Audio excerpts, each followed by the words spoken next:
Maggie and the Monster by Elizabeth Winthrop.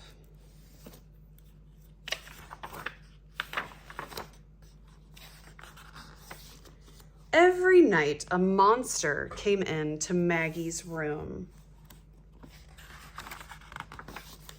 She crashed into the furniture. She crawled under the table.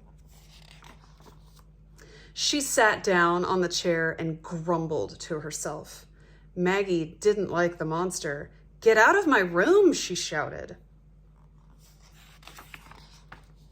But the monster didn't pay attention. She just pushed her big, hairy feet around on the floor and sighed. Maggie turned over and went to sleep. "A monster comes into my room at night," Maggie told her mother.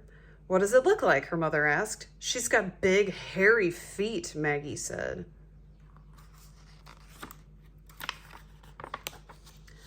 "I wonder why she likes your room so much," said her mother. "There's a monster in the upstairs closet, too," Maggie said. "She sits in the corner behind the brooms." "Really?" her mother said. "I've never noticed." That night, Maggie hung a sign on her doorknob. It read, "Maggie's room, monsters keep out." But the monster paid no attention. She just banged the door open and marched right in. "Can't you read?" Maggie asked in a loud voice. The monster didn't answer.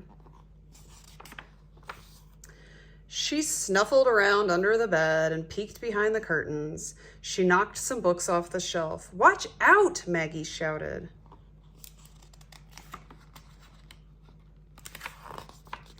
"You are the clumsiest monster I've ever met." The monster didn't pay any attention. She sat down in the same old chair and grumbled to herself.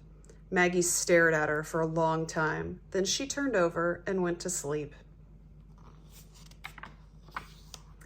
"The monster came back last night," Maggie told her mother. "I think she's looking for something." "Why don't you ask her?" her mother said. "That's a good idea," Maggie said. That night, when the monster walked in, Maggie sat up in bed. "Hi, monster," she said. The monster shuffled up and stared at Maggie. "Hello." "What do you want?" Maggie asked. "I'm looking for my mother," the monster said. "Why didn't you tell me that before?" Maggie said. "Come with me." She took the monster by the hand and led her down the hall.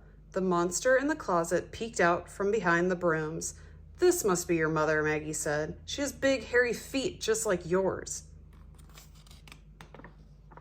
"Mama!" the monster cried. "My babies!" said the mother monster. Maggie left them alone and went back to bed.